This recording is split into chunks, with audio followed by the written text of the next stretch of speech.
تو وہ شریعت جو ہے عبادات کی بھی ہوگی، معاشرت کی بھی ہوگی، معیشت کی بھی ہوگی، سیاست کی بھی ہوگی، دعوت کی بھی ہوگی، جہاد کی بھی ہوگی، خرونوش کی بھی ہوگی، ہر پہلو سے قانون اللہ دیں گے۔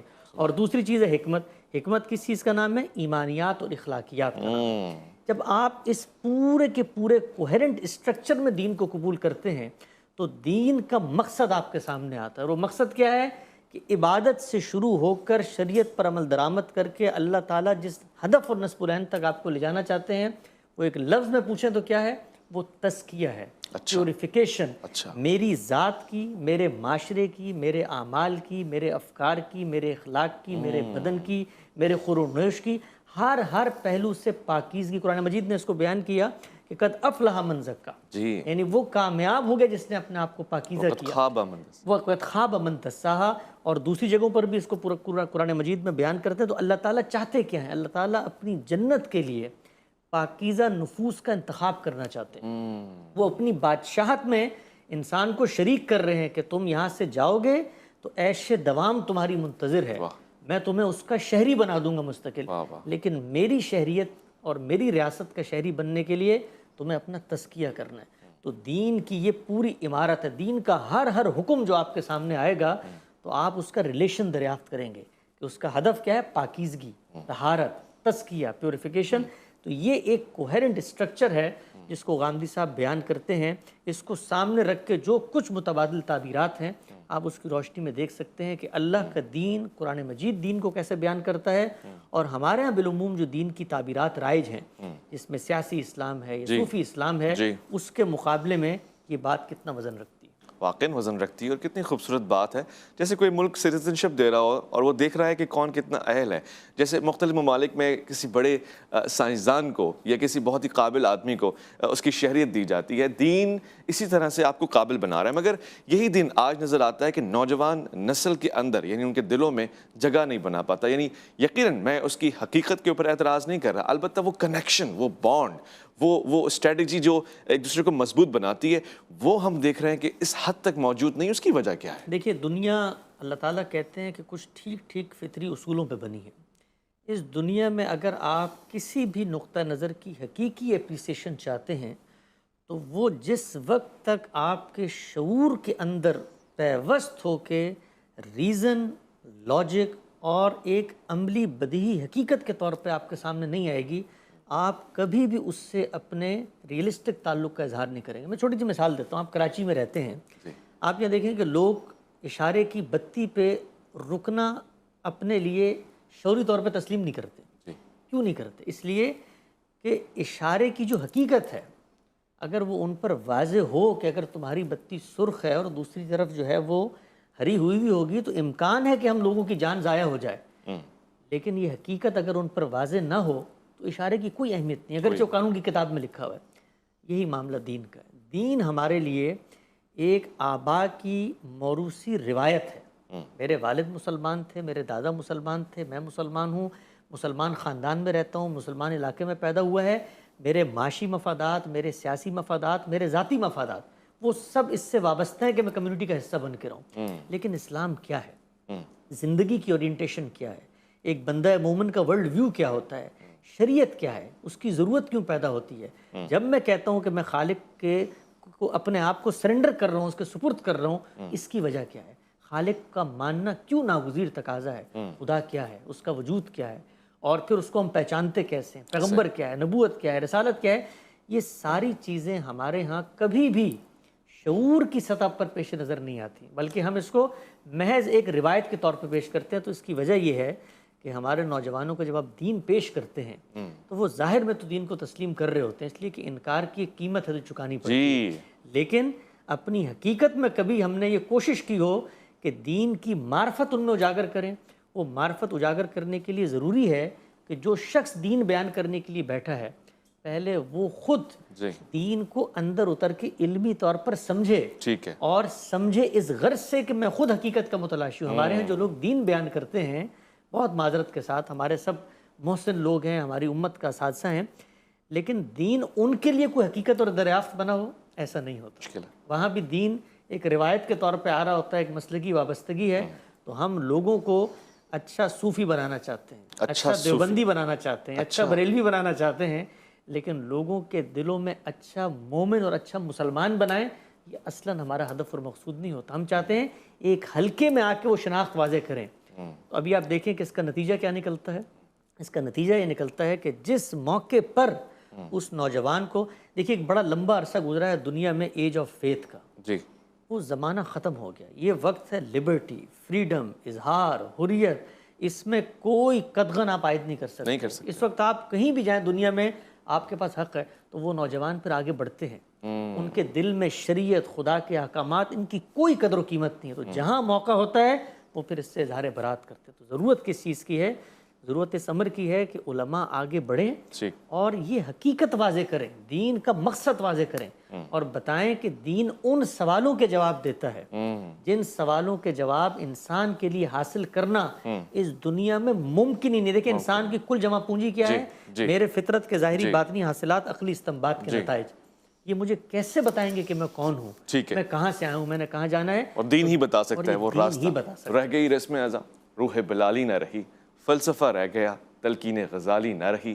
یہ دین رسم ریت رواج سے کچھ ہٹ کر ہے، یہ تعمیری دین ہے، اور اس میں اگر آپ کی ذات کی تعمیر نہیں ہو رہی تو پھر غور اور انتہائی غور کرنے کی بات ہے۔ میں ایک مختصر سے وقفہ لے رہا ہوں، لوٹ کر آؤں گا، الف لام میم میں آپ کا انتظار رہے گا۔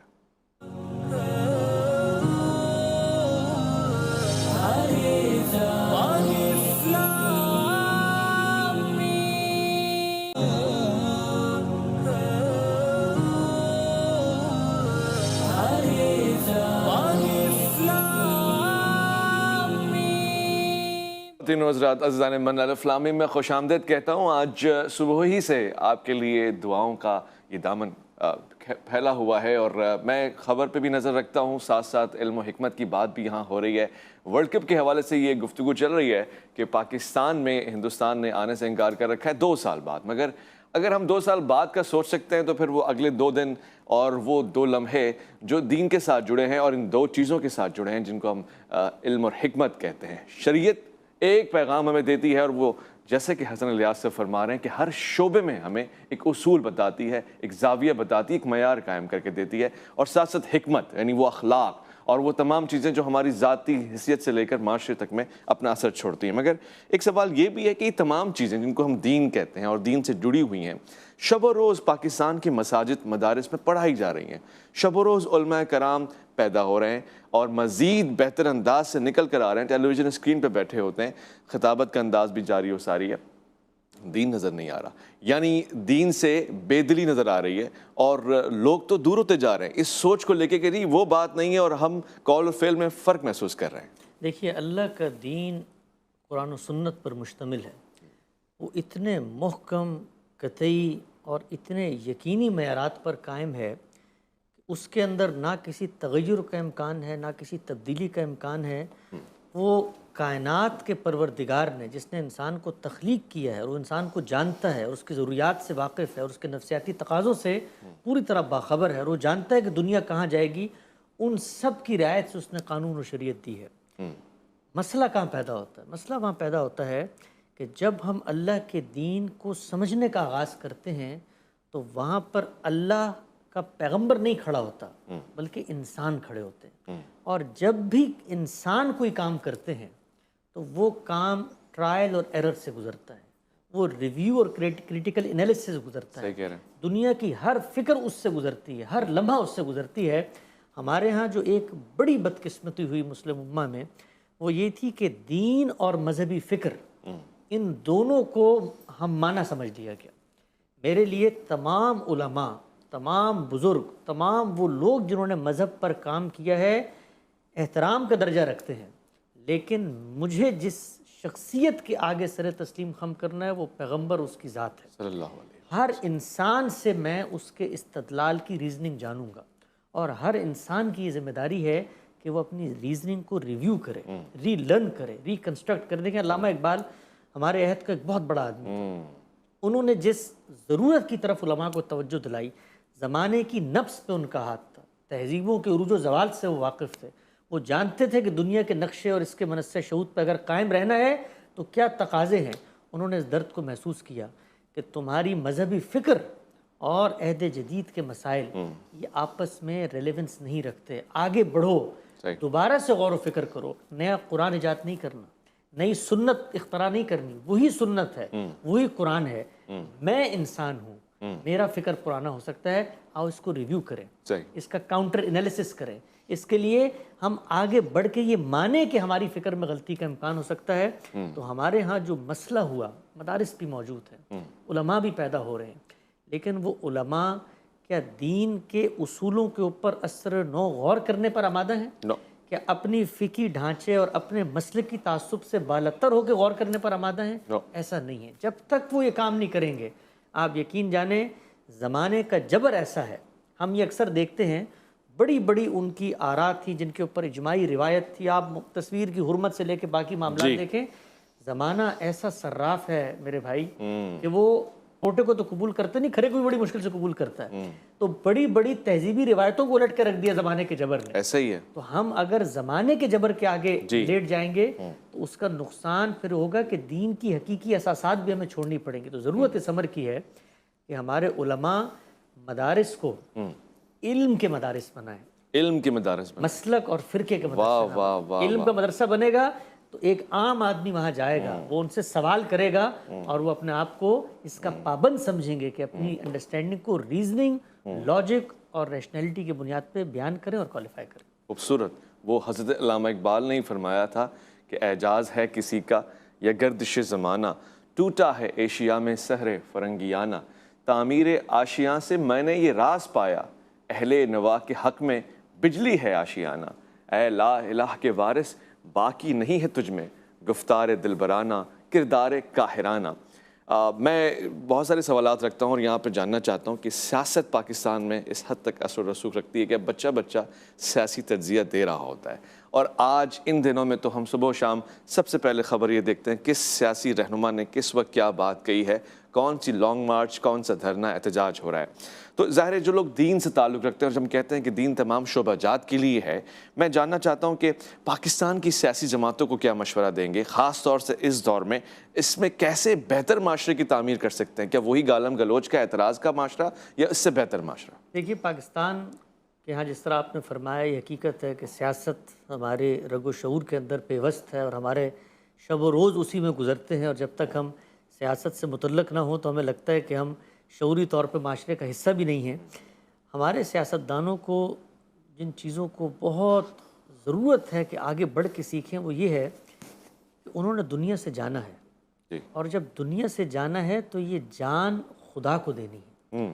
اور جب وہ خدا کے روبرو آئیں گے تو اللہ تعالیٰ قرآن مجید میں کہتا ہے وَلَقَدْ جِئْتُمُونَ فُرَادًا, کہ تم لوگ اکیلے اکیلے علیحدہ علیحدہ میرے پاس آؤ گے. ایک جگہ پہ کہتا ہے لَقَدْ جِئْتُمُونَا كَمَا خَلَقْنَاكُمْ. بالکل, یعنی جب تم وہاں پر بھی آپ دیکھیے کیا تھے, وہی ہے, کچھ بھی نہیں تھے, کچھ بھی نہیں ہے. تو جب میں اللہ کے پاس جاؤں گا تو زندگی کے اندر جب بھی میں اپنی پارٹی, اپنے لیڈر, اپنے موقف کے دفاع میں بات کر رہا ہوتا ہوں تو یہ بات یاد رکھوں, اس اندیشے کے ساتھ یاد رکھوں کہ جب میں اللہ کے حضور جاؤں گا تو نہ وہاں پر مجھے بچانے کے لیے عمران خان ہوں گے, نہ نواز شریف ہوں گے, نہ آصف زرداری ہوں گے.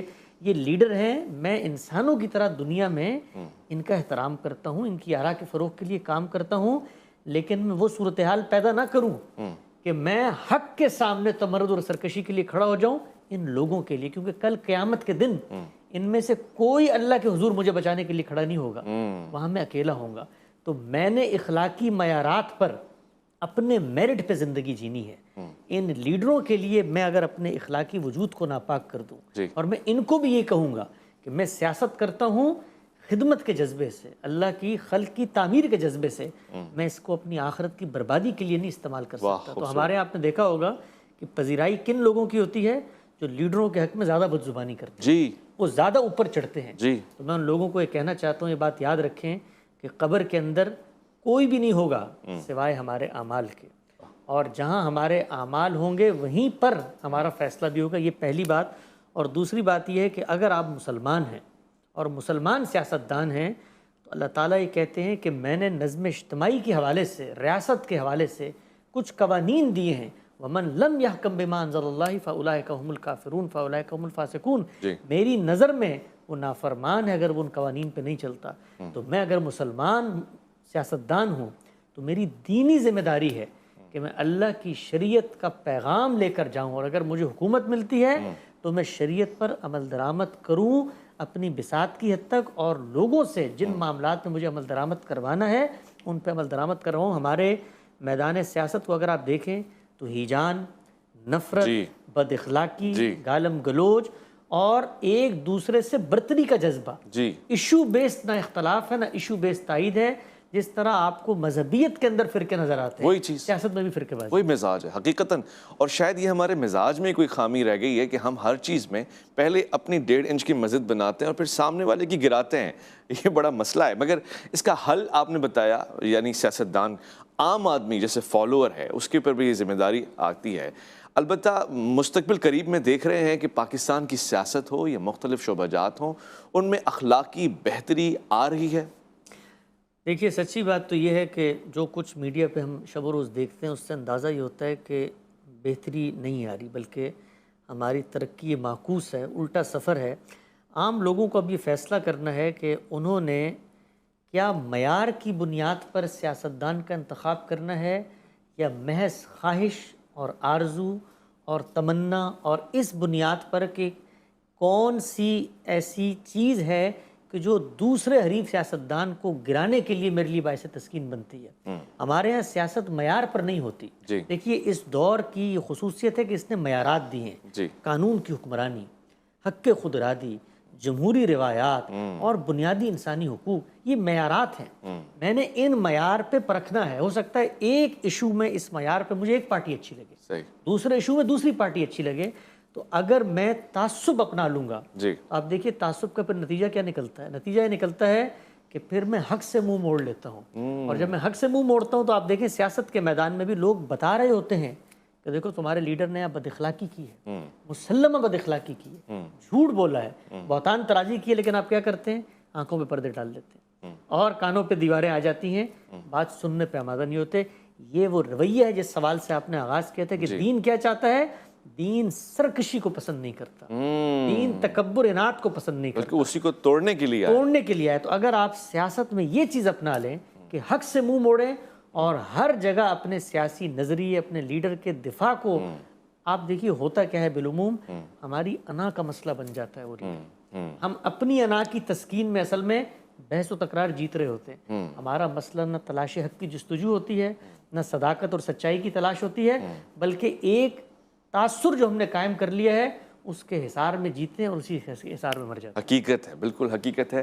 100% اتفاق کرتے ہوئے، ایک مختصر سا وقفہ لیتے ہوئے، یہ جانتے ہوئے کہ بہت سارے لوگ اس وقت طلب رزق کے لیے نکل رہے ہیں، ان کے لیے خاص بات، ایک خاص سوال کے انداز میں پوچھتے ہوئے، اور ایک اور بات کہ طالب علم تو ہیں ہی، ہم تمام جو طلب رزق کے لیے نکل رہے ہیں ان کو طلب علم تو ہے، لہٰذا آج جب آپ لوٹ کر آئیں گے خاص سوالات پوچھے جائیں گے کس طرح سے ایک طالب علم و طالب علم رزق کے لیے ذمہ داریاں آتی ہیں۔ ایک مختصر سے وقفہ الف لامی میں آپ کا انتظار رہے گا۔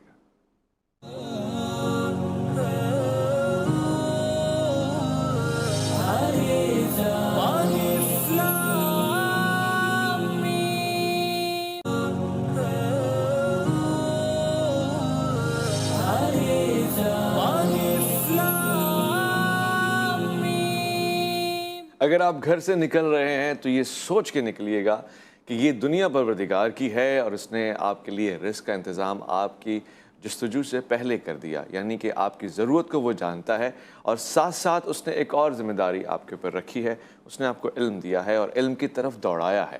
یاد رکھیے گا یہ جو بھی چیز آپ کے پاس آتی ہے رزق بن کر آتی ہے، علم بھی ایک رزق ہے، اس کو اپنے سے جڑے ہوئے لوگوں تک پہنچائیے گا، یعنی تقسیم میں ہی اصل حصول ہے۔ اور اگر آپ یہ خواہش رکھتے ہیں کہ زیادہ حاصل کریں تو زیادہ تقسیم کیجیے گا، لن تنالوا البر حتی تنفقوا مما تحبون، اس میں سے بانٹیے گا کہ جو آپ پسند رکھتے ہیں، جس سے آپ محبت رکھتے ہیں، وہ لوگوں تک پہنچائیے گا جو آپ اپنے لیے حاصل کرنا چاہتے ہیں۔ میں خاص طور سے دین اور طالب علم کی بات کر لیتا ہوں۔ حسن الیاس صاحب یہاں بیٹھے ہوئے ہیں اور یہ ہماری خوش قسمتی ہے، مگر طالب علم یا وہ شخص جو دین کا علم حاصل کرنا چاہتا ہے وہ ظاہر مختلف زاویوں سے گزرتا ہے۔ ہو سکتا ہے وہ مدرسہ جائے، ہو سکتا ہے وہ یونیورسٹی جائے، ہو سکتا ہے وہ گھر بیٹھے ہی پروگرام دیکھ رہا ہو اور اس کو خواہش ہے کہ وہ دین کا طالب علم بن جائے، اس کے بعد عالم بن جائے۔ اس کے لیے کیا نصیحت ہے؟ وہ کن راستوں پہ چلے؟ وہ مسلکی جو پلیٹ فارمز ہیں ان سے گزر کے کیسے ایک معلم بنے؟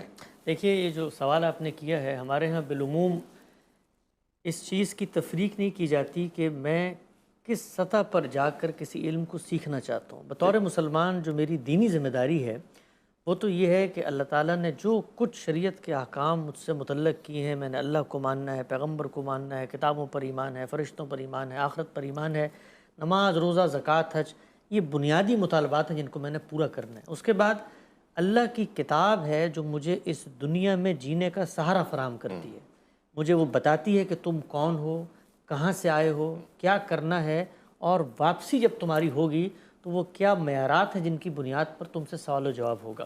تو اللہ کی کتاب کا تعارف، اس کو پڑھنا، اس سے لو لگانا، اس کی تلاوت کرنا، اس کو سمجھنا، بطور مسلمان کے ایک عام آدمی کی یہ میری ذمہ داری ہے کہ میں دین کو پڑھوں، سمجھوں، غور کروں، اس کی حقیقت کو جانوں۔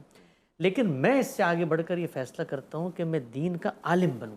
تو اب دین کا علم اسی طریقے سے ایک سائنس ہے جیسے باقی علوم ایک سائنس ہوتے ہیں۔ اچھا، وہاں پر ایسا نہیں ہو سکتا کہ میں محض اپنی خواہش سے، اپنے ذاتی مطالعے سے، کچھ دو چار کتابیں ادھر ادھر سے پڑھ کے یہ دعویٰ کروں کہ میں اب دین کا عالم بننے کے لیے آ گیا ہوں۔ اس کی ایک شارح ہے، ٹھیک ہے، اور اس شارح پہ چڑھنے سے پہلے آپ نے سب سے پہلے اپنا محاسبہ کرنا ہے کہ کیا آپ کا یہ ایپٹیٹیوڈ ہے، کیا اللہ نے آپ میں یہ صلاحیت پیدا کی ہے، یا ایسے ہی ہے کہ کوئی شخص آج فیصلہ کرے کہ میں شاعر بننا چاہتا ہوں۔ جی، اب شعر تو نازل ہوتے ہیں، تو شعر کی تو فطرت میں ایپٹیٹیوڈ ہوتا ہے، وہ ہے تو آپ شاعر بن سکتے ہیں، ورنہ آپ کسی استاد کی شاگردی میں جا کے شاعر نہیں بن سکتے۔ تو تفقہ فی الدین کی صلاحیت اللہ نے آپ میں رکھی ہے، آپ کو پڑھنے میں مزہ آتا ہے، آپ 15-20 گھنٹے تحقیق تدریس میں خرچ کر سکتے ہیں۔ یہ اگر ایپٹیٹیوڈ ہے تو اب ایک الگ شارح ہے جس پہ آپ نے جانا ہے۔ لوگ عام طور پہ کرتے کیا ہیں، اس شارح کے مسافر وہاں چلے جاتے ہیں، اس شارح کے مسافر یہاں آ جاتے ہیں۔ ہمارے یہاں آپ نے دیکھا ہوگا بالعموم دینی مدارس میں ہزاروں لاکھوں طلبہ پڑھ رہے ہیں، آپ ذرا ان کا تجزیہ کریں، ان سے اکیلے میں ملیں تو آپ کو اندازہ ہوگا کہ وہ بہت اچھا صحافی بننے کی صلاحیت رکھتا ہے، بہت اچھا کرکٹر بننے کی صلاحیت رکھتا ہے، لیکن عالم بننے کا اس میں ایپٹیٹیوڈ نہیں ہے، اور ہم نے اس کو دین کا عالم بنانے کی۔ تو عالم بنانے کا تعلق آپ کی شخصیت، آپ کے ذوق، آپ کی صلاحیت سے۔ اب جب آپ یہ محسوس کرتے ہیں کہ بھئی مجھے عالم بننا ہے، تو پھر آپ یہ ذہن میں رکھیں کہ آج آپ پہلے دن اٹھ کے دین پہ غور و فکر نہیں کر رہے، دین پر غور و فکر کی پوری علمی روایت ہے، اس علمی روایت سے آپ کا تعارف ہونا ہے۔ اس تعارف کے لیے جو کی ہے، جس سے رشتہ ہے، وہ زبان ہے۔ آپ کو دین کے ماخذ کی زبان سیکھنی ہے، پھر دین کے علوم جن زبان میں وجود پذیر ہوئے ہیں ان کے علوم و فنون کو جاننا ہے، علم کی میراث سے تعلق پیدا کرنا ہے، اس سے آگے بڑھ کر آپ نے استدلال کا جائزہ لینے کی صلاحیت پیدا کرنی ہے۔ آپ کے پاس تو ایک معلومات کا جنگل ہے، لیکن وہ کیا زاویہ نظر ہے جس سے آپ جانیں کہ بڑی تعبیرات کیا ہیں، ان کی چین آف آرگومنٹ کیا ہے، ان کی فاؤنڈیشن کیا ہے، بنیاد کیا ہے، بنا استدلال کیا ہے۔ تو یہ ایک پورا کا پورا مرحلہ ہے جس سے آپ پھر 20 سے 25 سال گزرتے ہیں، تو تب جا کر آپ دین کے، جس کو آپ کہتے ہیں ابتدائی طالب علم بنتے ہیں۔ ہمارے ہاں عام طور پر چند رسمی نصابی کتابیں بنا کر ہم یہ سمجھتے ہیں کہ ہم دین کے عالم بن گئے، ہم دین کے ابتدائی طالب علم بھی نہیں بن پاتے اس وقت تک۔ تو دین کا علم ایک سائنس ہے، اگر آپ نے اس کو حاصل کرنا ہے تو پھر یہ فل ٹائم جاب ہے۔ ہمارے استاد کے استاد مولانا امین حسن اصلاحی فرماتے تھے کہ پھر جب تک آپ اپنا کل اس کو نہیں دیں گے تو اپنا جز بھی آپ کو نہیں دے گا۔ تو پتا پانی پھر گھلانا ہے، پھر چٹائیاں توڑنی ہے، پھر چرمیاں گھلا کر آپ نے اس میں رات دن بسر کرنے ہیں، تب دین کا علم آپ کو حاصل ہوگا۔ ہمارے ہاں اس وقت جو مدرسے آپ کو نظر آتے ہیں بالعموم، یہ دین کے اصلاً علوم کے مدرسے نہیں ہیں، یہ مدرسے اپنے فرقے اور مسلک کے تعارف کے مدرسے ہیں۔ دیکھیں فرقہ اور مسلک غلط چیز نہیں ہے، ٹھیک ہے، آپ ایک نقطہ نظر رکھتے ہیں، میں بھی ایک نقطہ نظر رکھتا ہوں، لیکن جب میرے پاس کوئی دین کا علم پڑھنے آئے گا تو میں اس کو تمام تعبیرات سے متعارف کرواؤں گا، پھر میں اس کو بتاؤں گا کہ ان تعبیرات میں میرے یہ دلائل ہیں، یہ اگر تمہیں علمی عقلی طور پہ اچھے لگتے ہیں تو تم میرے پاس آؤ، اگر نہیں لگتے تو دروازے کھلے کہیں اور چلے جاؤ۔ لیکن ہم اپنی مسلکی شناخت اور اپنے گروہی اور فرقہ وارانہ تعصب کو حق و باطل کا مارکہ بنا دیتے ہیں، اور اس کی بنیاد پر علماء تیار کرتے ہیں، تو آپ کو بہت اچھے مسلک کے علماء ملیں گے، بہت اچھے فرقوں کے علماء ملیں گے، لیکن دین کے علماء آپ ڈھونڈو گے اگر ملکوں ملکوں کچھ نہیں ملے گا، کچھ بھی نہیں ملے گا، اور آج بھی ایسے ہی ہے. یعنی مسلکی ترجمانی تو بہت بہتر انداز سے ہو رہی ہوتی ہے، البتہ دین کے ترجمان نظر نہیں آتے. اور جب ہم بات کرتے ہیں دینی پروگرامز کی اور خاص طور سے ان کو ایک ہی محفل میں جمع کرنے کی کوشش کرتے ہیں، خواتین و حضرات، ہمیں اس بات کا اندازہ ہوتا ہے کہ یہ پروگرامز بچے بھی دیکھ رہے ہیں، نوجوان نسل بھی دیکھ رہی ہے، بزرگ بھی دیکھ رہے ہیں، تو شاید بہت ہی آسانی سے نشر ہو جاتا ہے یہ فلسفہ کہ یہ مسلک کا ترجمان ہے اور آپ کو بھی مسلک ہی کی ترجمانی کرنی ہے. میں جاتے جاتے ایک خاص سوال پوچھ لوں. یہ ایک تاثر ہے کہ ہمارے یہاں پڑھے لکھے لوگ جو ہوتے ہیں وہ جلدی کسی دوسری جگہ چلے جاتے ہیں اور وہاں جا کے دین کی نشر و اشاعت کا کام بہت ہی آسانی سے کر لیتے ہیں. پاکستان میں یہ کیسے ممکن ہو سکتا ہے، اور کیا ہمیشہ یہی تاثر صحیح ہوتا ہے کہ وہاں سے جی فوراً ایجنڈا ہوتا ہے، اسپانسرشپ ملتی ہے، وہ لوگ بیک کرتے ہیں، اسی لیے دین کا کام وہ دینی لبادہ اوڑھ کے کر لیتے ہیں، ورنہ مقاصد اور ہوتے ہیں؟ دیکھیے اس وقت دنیا کے اندر اللہ تعالیٰ نے جو ذرائع پیدا کرتی ہیں وہ زمان و مکان کی قیود سے ماورا ہیں. آپ اپنے گھر میں بیٹھیں، آپ شاہراہ پہ ہوں، آپ دفتر میں ہوں، اس وقت لوگوں کے بیڈ رومز تک آپ نے آواز پہنچانی ہے تو اکناف عالم اور اقصائے جہاں میں اپنی بات پہنچانے کے ذرائع پیدا ہو چکے ہیں. آپ پاکستان میں بیٹھیں، آپ امریکہ میں بیٹھیں، آپ برطانیہ میں بیٹھیں، کہیں پر بھی ہوں آپ اپنی بات پہنچا سکتے ہیں. جہاں تک یہ تاثر ہے کہ جو لوگ دین اور مذہب کی تعبیرات پیش کرتے ہیں وہ بغیر ملکوں میں جاتے ہیں اور وہاں جا کر ان کو کوئی فنڈنگ ملتی ہے یا اس کی بنیاد پر وہ یہ کام کرتے ہیں، تو اس پر میں دو باتیں عرض کروں گا. ایک یہ ہے کہ ہمارے دین نے یہ کہا ہے کہ جس چیز کو تم عدالت کی سطح پر کھڑے ہو کے ثابت نہیں کر سکتے وہ انسان کی زبان پہ نہیں آنی چاہیے. صحیح. اس لیے کہ جب میں کسی شخص کے بارے میں دعویٰ کرتا ہوں، کسی گروہ کے بارے میں دعویٰ کرتا ہوں، تو اب میرے اوپر یہ اخلاقی ذمہ داری ہے. وہ اس عہد کے ایک بڑے مفکر مولانا ابوالعلا صاحب مودودی علیہ رحمہ کے بارے میں بہت پروپیگنڈا ہوتا تھا کہ ان کو امریکہ سے امداد آتی ہے، تو انہوں نے بڑا خوبصورت فکرہ کہا. انہوں نے کہا امریکہ امداد مجھے بھیجتا ہے اور اس کی رسیدیں اور پرچیاں انہیں بھیج دیتا ہے.